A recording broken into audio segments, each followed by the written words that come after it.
మనం కళ్యాణదుర్గం పట్టణంలో ఉన్నాం. ఇక్కడ టీడీపీ అభ్యర్థిగా అమిలినేని సురేంద్రబాబుని ఇక్కడ నియమించారు.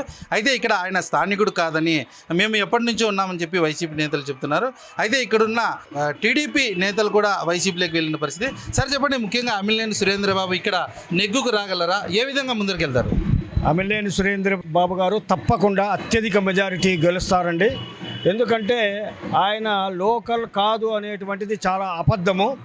ఆయనకు అన్ని సమస్యల పట్ల లోకల్గా అవగాహన ఉంది. కాబట్టి ఆయన అన్ని రకాల ప్రజలతోనూ కలిసిపోతున్నారు. ఎలాంటి భేషజం లేకుండా నిగర్వంగా నిరాడంబరంగా ప్రజల్లో మమేకమైపోతున్నారు. కాబట్టి ప్రజలంతా ఆయన పట్ల ఆకర్షితులవుతున్నారు. కాబట్టి తప్పకుండా ఆయన అత్యధిక మెజారిటీతో సైకిల్ గుర్తుకు ఓటేసి ప్రజలంతా గెలిపించడానికి సిద్ధంగా ఉన్నారు.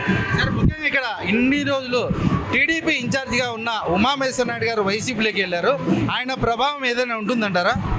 ఉమామహేశ్వర నాయుడు గారు ఇంతకుముందు టీడీపీలో ఉన్నారండి.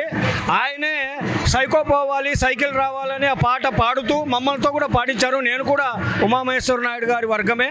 కాకపోతే సిద్ధాంతాలకు కట్టుబడి ఉండాల్సింది కాబట్టి ఆయన పొరపాటు చేసుకున్నారు. తన భవిష్యత్తును తనే పాడు చేసుకున్నాడైనటువంటి అభిప్రాయం నాలో కలుగుతూ ఉంది. ముఖ్యంగా ఇప్పుడున్న పిడి రంగయ్య గారు రావచ్చా? ఆయనకి ఏ విధంగా ఇక్కడ ఆయన కూడా ఫస్ట్ ఇక్కడ ఎంపీగా మాత్రమే చేశారు. ఆయన ఏ విధంగా ముందరికెళ్తారు? ఎంపీ రంగయ్య గారు మంచి వ్యక్తే అనేటువంటి పేరు ఉంది. కానీ ఆయన గత 5 సంవత్సరాల్లో ఈ ప్రాంతంలో ఏమీ అభివృద్ధి చేయలేకపోయినారు. అది వాళ్ళ పార్టీ అంతర్గత కారణాలు కావచ్చు, కానీ ఏమీ సహాయం చేయలేకపోయినారు. అందువల్ల ఆయనను ఆదరించడం కాస్త కష్టమే అనిపిస్తుంది ప్రజలు. 2024 ఎన్నికలు కళ్యాణదుర్గంలో ఏ విధంగా ఉండబోతున్నాయి? 2024 ఎన్నికల్లో ఏకపక్షం అండి. పెద్దగా పోటీ ఏమి ఉండకపోవచ్చు. సురేంద్రబాబు గారు ఏకపక్షంగా సురేంద్రబాబుకే ఓట్లేసే అవకాశం ఉంది ప్రజలు కళ్యాణదుర్గంలో. అవును, ముఖ్యంగా టీడీపీ ఏ స్టాండ్తో ముందరికి వెళ్తా ఉంది ఇక్కడ కళ్యాణదుర్గంలో? అంటే ఏ విధంగా ప్రణాళిక అమిలినేని సురేంద్రబాబు తీసుకెళ్తున్నారు? టీడీపీ పక్షాన అమిలినేని సురేంద్రబాబు గారు రైతులందరికీ వాగ్దానం చేస్తున్నారండి.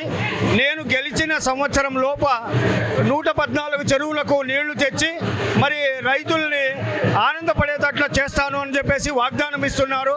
మరి అంతేకాకుండా ఇక్కడ ఇంటర్నల్ రోడ్లు సరిగా లేవు, మండలాలకు నుంచి ఇక్కడికి రావడానికి రోడ్లు సరిగా లేవు అని చెప్పేసి ఆ రోడ్లన్నింటినీ కూడా నేను తార్ రోడ్లుగా వేయిస్తాను అని చెప్పేసి వాగ్దానం చేస్తున్నారు. కాబట్టి తప్పకుండా కళ్యాణదుర్గం ప్రజలు ఆయన అత్యధిక మెజారిటీతో గెలిపిస్తారు.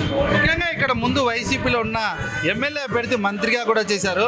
కళ్యాణదుర్గం పట్టణంలో ఏం అభివృద్ధి చేయలేదంటారా? లేదండి, ఇంకా రఘువీరారెడ్డి గారు కాస్తో కూస్తో కళ్యాణదుర్గం పట్టణాన్ని అభివృద్ధి చేశారు. ఆర్డీఓ ఆఫీస్ తెచ్చారు, రింగ్ రోడ్డు వేశారు, తర్వాత కొన్ని అభివృద్ధి కార్యక్రమాలు చేశారు ఆయన. కానీ ఈ మన గత ఎమ్మెల్యే గారు పెద్దగా అభివృద్ధి పనుల మీద దృష్టి సారించలేకపోయినారు అని ఘంటాపథంగా చెప్పగలచ్చు.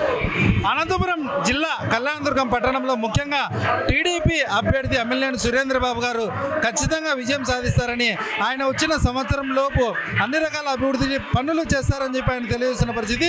చూస్తూనే ఉండండి. కళ్యాణదుర్గం నుంచి కెమెరామెన్ రాఘవేంద్రతో హనుమంతు, హిట్ టీవీ.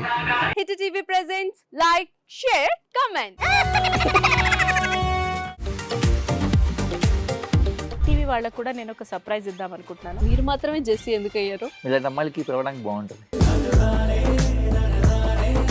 చందు సాయికి like you and have a జనాలకి ఒక పేరు నచ్చిందంటే దీనికి ఒక ప్రాసెస్ ఉంటుంది. ఎందుకు ప్రాసెస్? డైరెక్ట్గా వెళ్ళిపోదాం. ఏదైనా ఒకటి మర్చిపోయినావా నువ్వు? ఏం మర్చిపోయారు? ఏదో ఆ టైంకి మన సుడి బాగుంటే ఎవరన్నా చూపింటే రాయగలం. కానీ డోర్ టు డోర్ సేల్స్ చేసేవాళ్ళు. శారీ వస్తుంది, శారీలో వెనకాల కట్టుకుని